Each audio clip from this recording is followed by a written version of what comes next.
I live a quiet, somewhat predictable life with my husband, Jerry. Most days drift by with the familiar hum of routine, Jerry fussing over his morning newspaper and breakfast sandwich while keeping an eye on the weather forecast on TV. But that particular evening, the usual tranquility of our home was interrupted in the most unexpected way. It was past bedtime, and the house was enfolded in silence, save for the gentle ticking of the living room clock and the occasional rustling of leaves outside, stirred by a gentle wind. Suddenly, the doorbell rang, a sharp sound that seemed louder in the night's quiet. I wasn't expecting anyone at such a late hour, and the sound startled me out of my drowsiness. I walked to the front door with a mix of caution and curiosity, peering through the peephole before opening it. There, in the pouring rain, stood my grandson, Sam, looking utterly forlorn. He wasn't alone. On his back, secured in a makeshift sling, slept his little sister, Holly. The sight of them, especially Sam, drenched and downtrodden, pulled at my heartstrings. "Sam, what brings you here so late? Is something wrong?" I asked, my voice filled with concern. He didn't answer immediately. Instead, he gently shifted Holly into my arms without waking her. "Can my sister stay here tonight? And for dinner too?" His voice was so soft, almost drowned out by the relentless downpour. "First, come inside," I insisted, stepping aside to let them in. Jerry and I ushered them gently, towels in hand, trying to dry them off as they stepped into the warmth of our living room. There was a joy in my heart at seeing them, especially noticing how much Sam had grown since the last time. But this joy was tinged with worry due to the circumstances of their unexpected visit and Sam's somber demeanor. As I settled Holly on the couch, tucking a blanket around her, I noticed Sam's reluctance to join us at the dinner table where a warm meal awaited. He just stood there, looking down, lost in thought. "Sam, is there something heavy on your mind? Can you talk about it?" I asked, reaching out to touch his shoulder. He glanced up, meeting my eyes only briefly, before looking away again. The room fell silent, the tension palpable. Unable to bear it, Jerry spoke up, his tone stern, which was uncharacteristic of him when addressing the grandchildren. Sam flinched at Jerry's words, then began to speak in a thin, tentative voice. He unraveled his worries, his fears, and at the end, he dropped a bombshell that shook me to my core. "I'm a burden to the family. Could you please take care of Holly?" His words were resolute, yet there was an unmistakable crack in his voice. Before we could respond, he stood abruptly, heading towards the door. "Sam, wait. Don't run away," I called out as Jerry hurried after him. Sam, now nearly as tall as Jerry, forcefully shook off his hand. "Don't run away from this. Taking care of a child isn't that simple," Jerry yelled, his voice a mix of anger and desperation. He ran after Sam, grabbing him tightly in an attempt to stop him. At least, Sam's resistance waned, and he remained silent, his head hanging low over Jerry's chest. The gravity of the moment weighed heavily on all of us, as rain continued to tap a somber rhythm against the windows. As Jerry reminisced, I pondered the complexities of our family dynamics. Our relationship with Ian and his family had become strained, not abruptly, but gradually, like a slow-moving storm cloud that you don't notice until it's directly overhead, casting a shadow over what was once sunny. Ian had met his first wife at the construction company where he worked right after high school. She was a few years older, and they were quickly married. But that marriage did not last. When he remarried Jasmine, things started to change. It wasn't that Jasmine was unkind or anything overt, she simply seemed less keen on fostering family ties, which in turn influenced Ian. The distance grew so subtly that at first, we barely noticed. But over time, missed birthdays, holidays without a visit, and unanswered messages piled up like unopened letters in a drawer. It hurt, especially seeing how it affected Jerry, who had always been a family man at heart.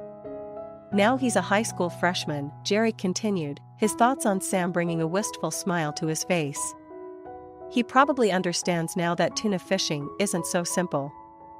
I smiled softly, thinking of Sam's youthful enthusiasm about fishing with Jerry, a plan that seemed so tangible then.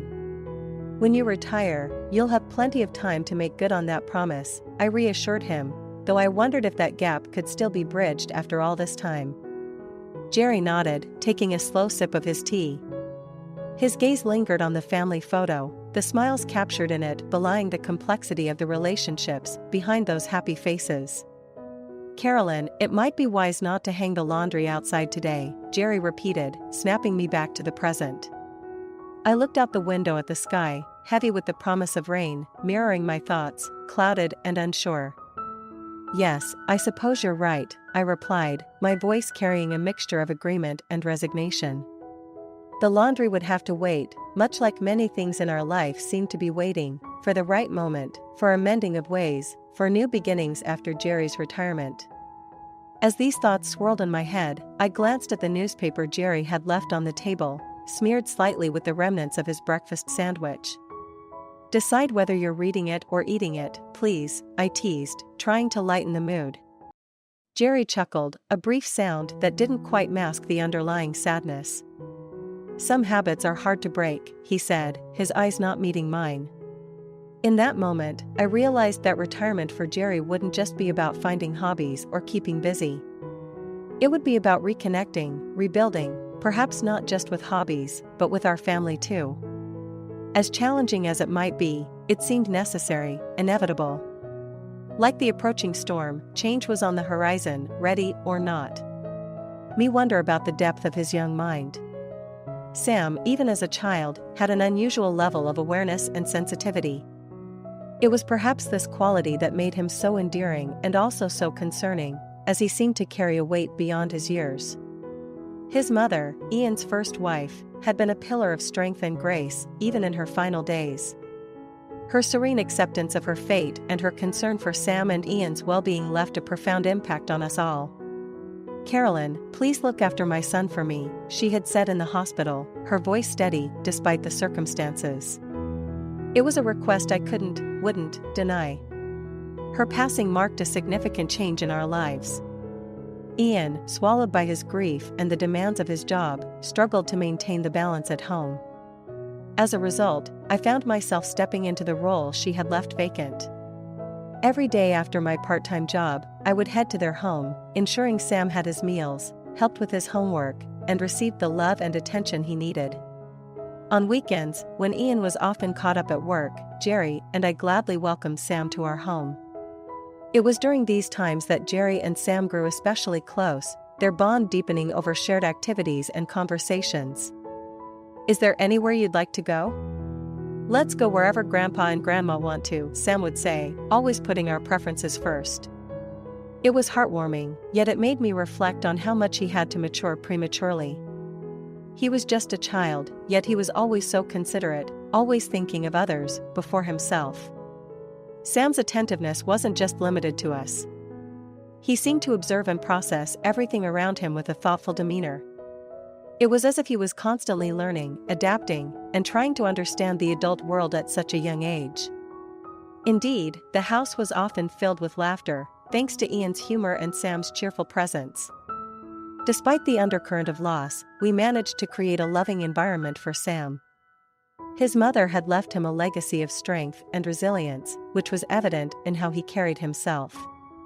I remembered the days when Ian, influenced by his first wife, had started to take on household responsibilities. He had tried to use a knife with his left hand, mirroring her, despite being right-handed. It was a small gesture, but it spoke volumes about his effort and the influence she had on him.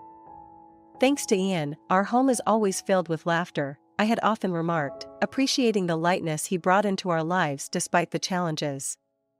The memory of Ian skillfully making soup, a skill he acquired from his first wife to support her through her illness, was particularly poignant. I was always grateful for how she had shaped him into the man he had become, a caring, involved father and a more thoughtful partner. Even after she was gone, her presence was felt in our interactions, in the way Ian approached life, and most significantly, in the gentle nature of Sam, who had inherited so much of her grace and kindness.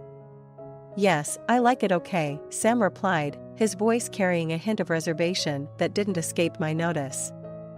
We were sitting in our living room, a rare moment of quiet togetherness since he had moved to the new school. His eyes were focused on a puzzle we were piecing together, but his mind seemed elsewhere. "You've made some new friends?" I probed gently, trying to gauge his comfort in this new chapter of his life. "Yeah, a few," he said, fitting a piece into the puzzle with meticulous care. "They're nice." I nodded, watching him intently. It was clear he was trying to adapt, to find his footing in a rapidly changing environment. Sam had always been resilient, perhaps too much so for his age. It worried me that he might be taking on more than he should, always considering others before himself. When Ian had announced his plans to remarry, it was a shock. Jasmine, despite her youth and vitality, seemed underprepared for the role of a stepmother, especially to a sensitive boy like Sam. My concerns had only deepened when they moved into my husband's brother's house, further away from us. It felt like a physical and emotional distancing that I feared might affect Sam adversely. However, every time Ian left Sam with us for their date nights, I saw a different side of the situation. These moments, though born from circumstances that stirred mixed feelings in me, were invaluable. They allowed Jerry and I to maintain our bond with Sam, to ensure he still felt the support and love of his grandparents. "Sam, if there's ever anything you want to talk about, or if something's bothering you, you know you can always come to us, right?" I said, reaching out to place my hand over his. He looked up from the puzzle, meeting my gaze with those thoughtful, mature eyes of his. "I know, Grandma." "Thank you," he replied, a small smile breaking through. It was a relief, yet a reminder of the careful balance we had to maintain, giving him the space to grow, while also being his safe harbor. The dynamic within our extended family had certainly shifted with Jasmine's arrival and their move. Yet, as I watched Sam interact with us and handle his new life, I was reminded of the strength and adaptability he had inherited from his mother. It was these qualities that gave me hope, even amidst my worries, that he would thrive despite the challenges. Still, as a grandmother, I couldn't help but feel a protective urge, a desire to shield him from any potential heartaches or hardships that might come from his new living arrangement and the responsibilities thrust upon him too early. These thoughts lingered in the back of my mind as I continued to engage with him, cherishing the moments we had together and ensuring he knew he was loved and supported, no matter what. They were doing well and weren't facing any troubles we didn't know about. The lack of contact, especially direct interaction with Sam and Holly, left a hollow feeling in my heart. Over time, it became more challenging to bridge the growing distance, and each failed attempt to visit or engage added another layer of concern. I would often reflect on the days when Sam and Holly were just here, running around our home, filling it with laughter and energy. Sam, now growing into his teenage years, and Holly, blossoming in her own right, were missing from our lives in a way that felt unnatural and forced. The situation with Ian and Jasmine was complex. Their need for financial support became a regular pattern, and although it was never easy to deny help, especially when it concerned the grandchildren, Jerry and I started to feel used rather than valued as family members. It wasn't the money that was the issue, it was the way our relationship seemed transactional, revolving around what we could provide rather than the familial bonds we longed to maintain. On quieter evenings, Jerry and I would discuss how we could better connect with Ian and Jasmine without stepping over boundaries or causing tension. It was a delicate balance, trying to remain present in our grandchildren's lives without intruding into Ian and Jasmine's family dynamics. The idea that perhaps we had done something to upset them often crossed my mind. Had we been too forward? Too eager? It was a maze of second-guessing and regret, but deep down, I knew we had always approached them with nothing but love and the best intentions. All we could do was hope that with time, things might change. Perhaps Ian and Jasmine would see our earnest desire to be a part of their lives, not as intruders, but as loving supporters. Maybe they would understand that our involvement wasn't about undermining their authority or questioning their decisions, but about sharing the joy and responsibility of raising a family. Every time the phone rang or a message came through, my heart would leap with the hope that it might be Ian or even Sam. I longed for a simple update, a photo, or a message saying they were thinking of us. But as days turned to weeks, and weeks to months, the silence grew heavier, and the hope that once buoyed my spirits began to wane.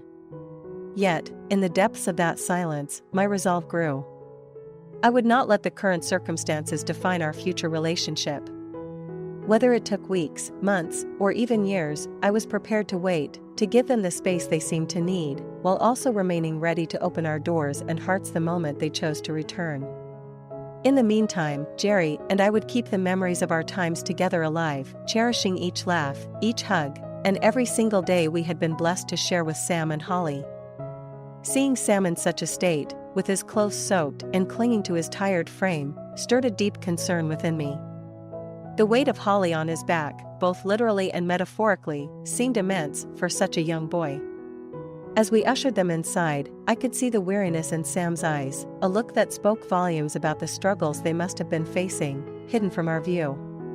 Once inside, Jerry took Sam's wet jacket and backpack, placing them near the heater to dry. I took Holly to the kitchen, where I quickly warmed up some soup and sandwiches. Despite her young age, Holly seemed remarkably composed, a stark contrast to the usual exuberance of a 4-year-old. It was evident that these children had been through more than we had realized during our time apart. "Sam, talk to me. What's been happening?" I urged as we sat down at the kitchen table. He hesitated, his gaze fixed on the floor, before he finally met my eyes. The vulnerability in his expression was heartbreaking. "I've been doing deliveries after school," Sam began, his voice barely above a whisper. "It helps with the bills. Dad's job isn't enough these days." The revelation hit hard.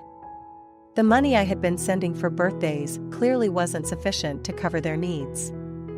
The thought of Sam, just a high school student, taking on such responsibilities to support his family was distressing. It made me reconsider every interaction we had, or hadn't had, over the past few years. "And tonight, the rain," he continued, his voice trailing off as he glanced towards Holly, who was quietly eating her meal. "It was pouring, and I didn't want Holly to get too wet on the way home from daycare.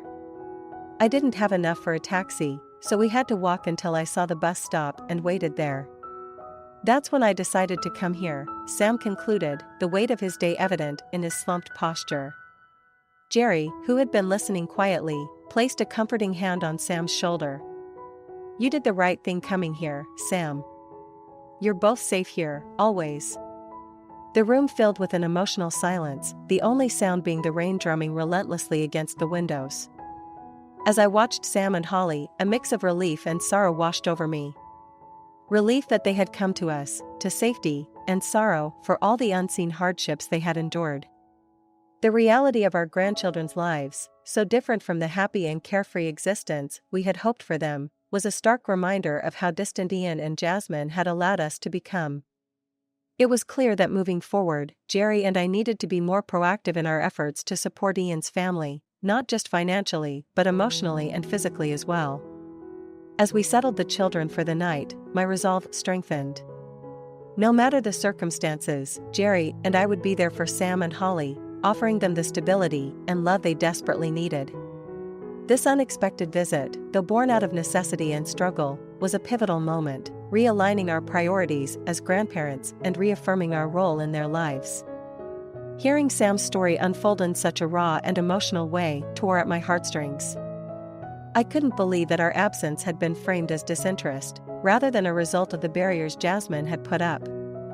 It pained me deeply to think of Sam and Holly believing we didn't care for them, when in reality, nothing could have been further from the truth. "We would never think of you as a hassle, Sam. You and Holly are the lights of our life," I assured him, trying to dispel the hurtful lies he had been told. I felt a renewed urgency to reconnect the bonds that had been so maliciously misrepresented. Sam wiped his eyes, nodding slowly as he absorbed my words. The room was filled with a heavy silence, broken only by the soft ticking of the kitchen clock and the occasional distant rumble of thunder. I could see Jerry's jaw clench at the thought of how his grandchildren had been treated, his hands forming tight fists at his sides. "We're here for you, always. No matter what," Jerry said, his voice firm yet gentle, reassuring Sam of our unconditional support. As we sat at the dinner table, I served the warm meal I had prepared, hoping that the familiar comfort food would help ease some of the tension and sadness that had filled the room. Sam ate quietly, his appetite not quite matching his usual enthusiasm, but he seemed to relax slightly as the meal went on. Holly, thankfully still oblivious to the complexities of the situation, slept soundly in the guest room. After dinner, while Jerry cleaned up, I sat down with Sam in the living room. "We need to make sure you and Holly can come over anytime you need to, without hesitation," I said, thinking out loud about practical steps we could take to ensure they never felt abandoned again. "We could set up a savings account for you, if you're okay with that," I suggested.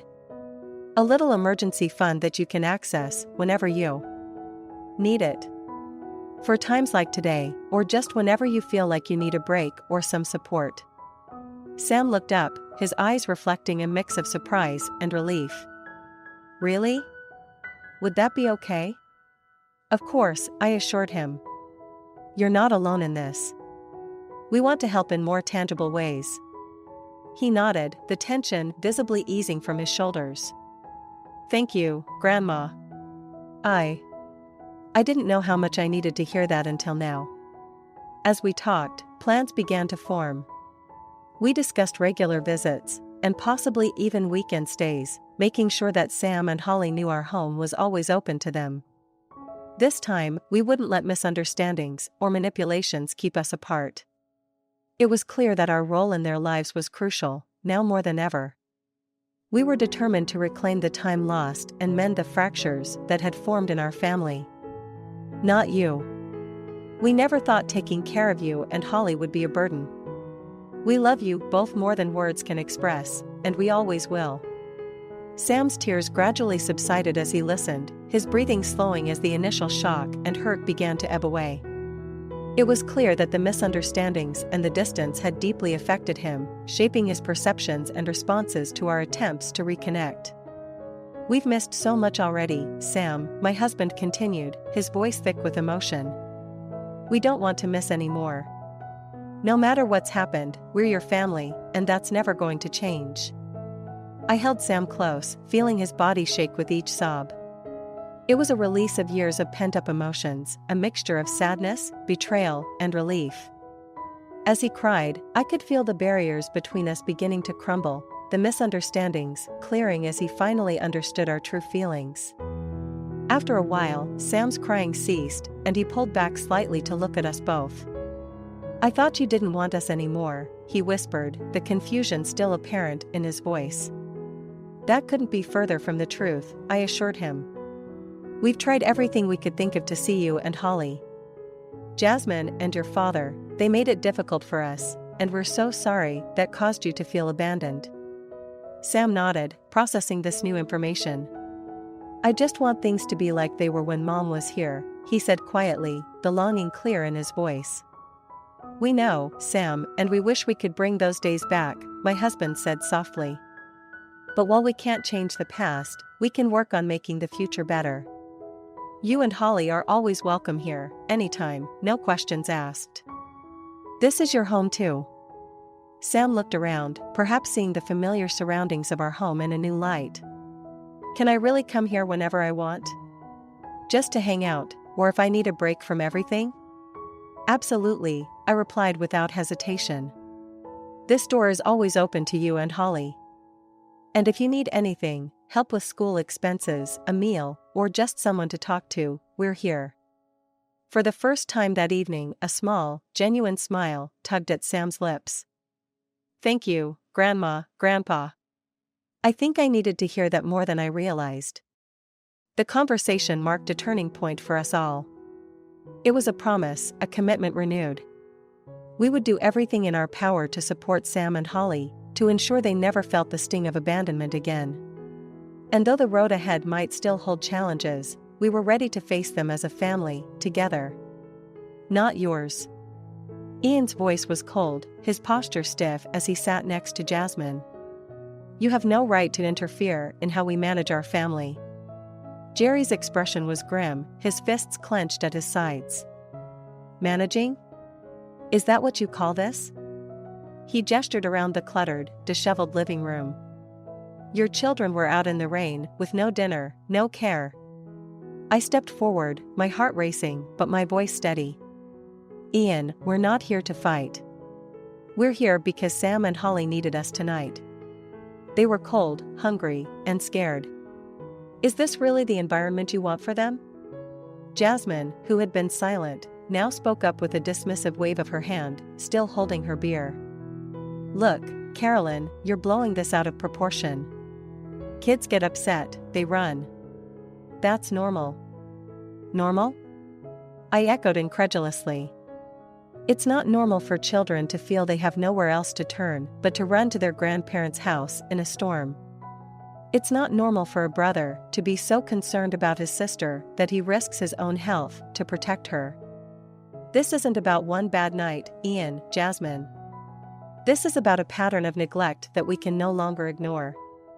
Ian looked away, uncomfortable, while Jasmine's face hardened.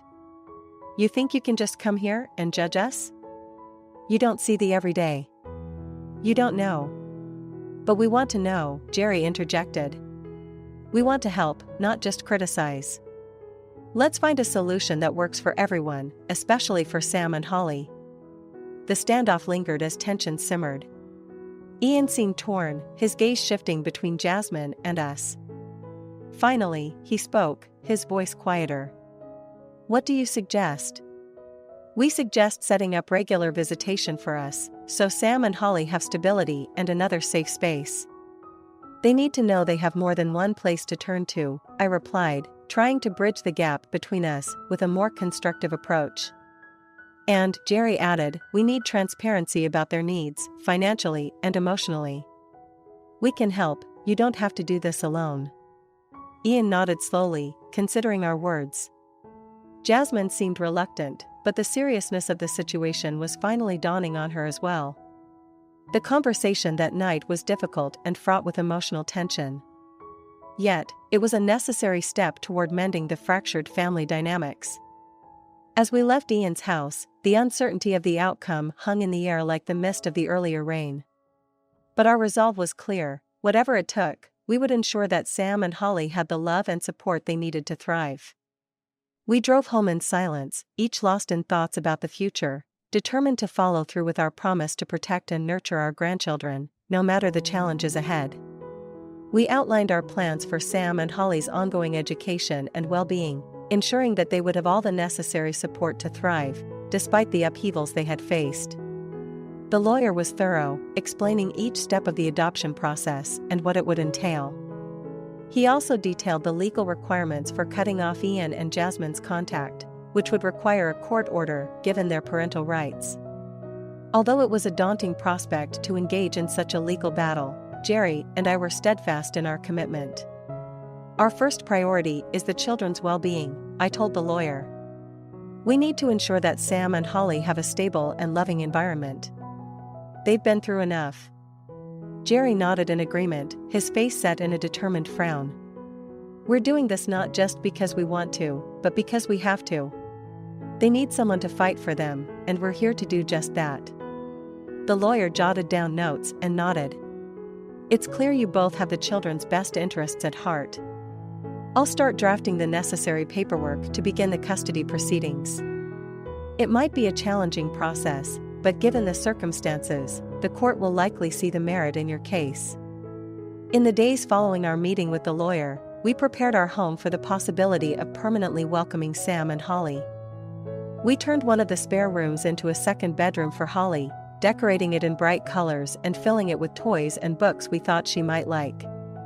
For Sam, we updated his old room to reflect his current interests and needs, considering he was now a teenager with different requirements for space and privacy.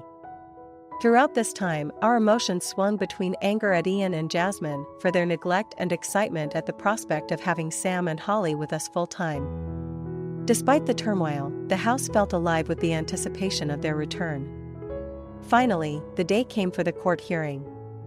Dressed in our most formal attire, we met with our lawyer outside the courthouse, ready to present our case. The hearing was intense, with testimonies from social services detailing the neglect and interviews with both Sam and Holly, who bravely expressed their desire to live with us. After what seemed like an eternity, the judge granted us temporary custody while the case for permanent adoption was considered. It was a significant first step, and although the road ahead was still fraught with legal hurdles, it was a victory we desperately needed. As we left the courthouse, Holly grasped my hand tightly, her small face upturned and smiling. "Does this mean I can stay with you and Grandpa now?" she asked. "Yes, Holly," I replied, squeezing her hand gently. "You're home now, for good." Sam, walking beside us, gave a small, relieved smile. It wasn't the end of our journey, but for the first time in a long while, it felt like a new beginning.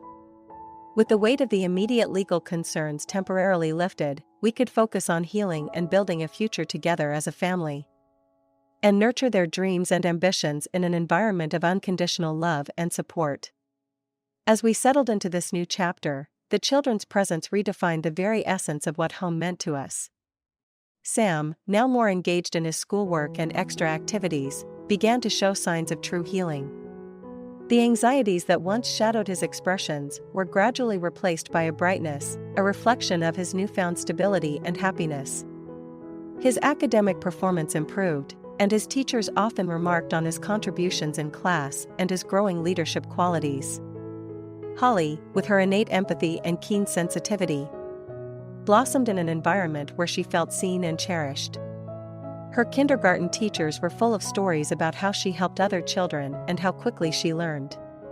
Her curiosity and joy in the small things, a butterfly in the garden, a new book from the library, brought a fresh sense of wonder into our daily lives. Watching them both grow and adapt, overcoming the shadows of their past, made every effort and adjustment worthwhile. The decision to take them in, though born of necessity, had evolved into a profound blessing that touched every aspect of our lives.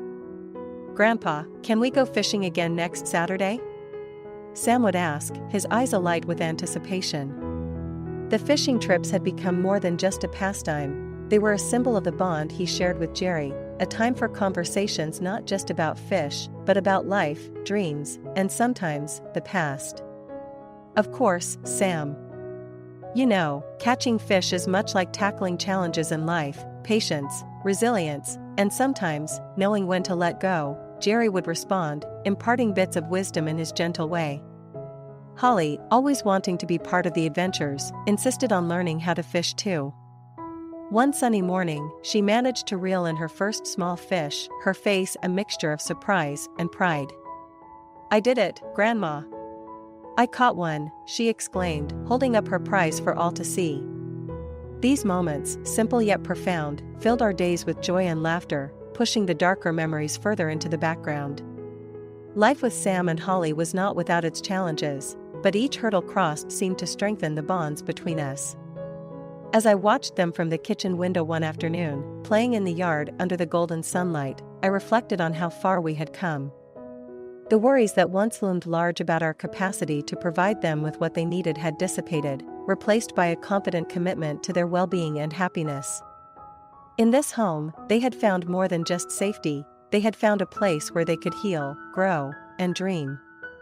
And as for Jerry and I, we found a renewed purpose in life, a reason to embrace each day with enthusiasm and love. The children had not only filled our home with laughter and activity, but had also filled our retirement years with a profound sense of fulfillment and joy.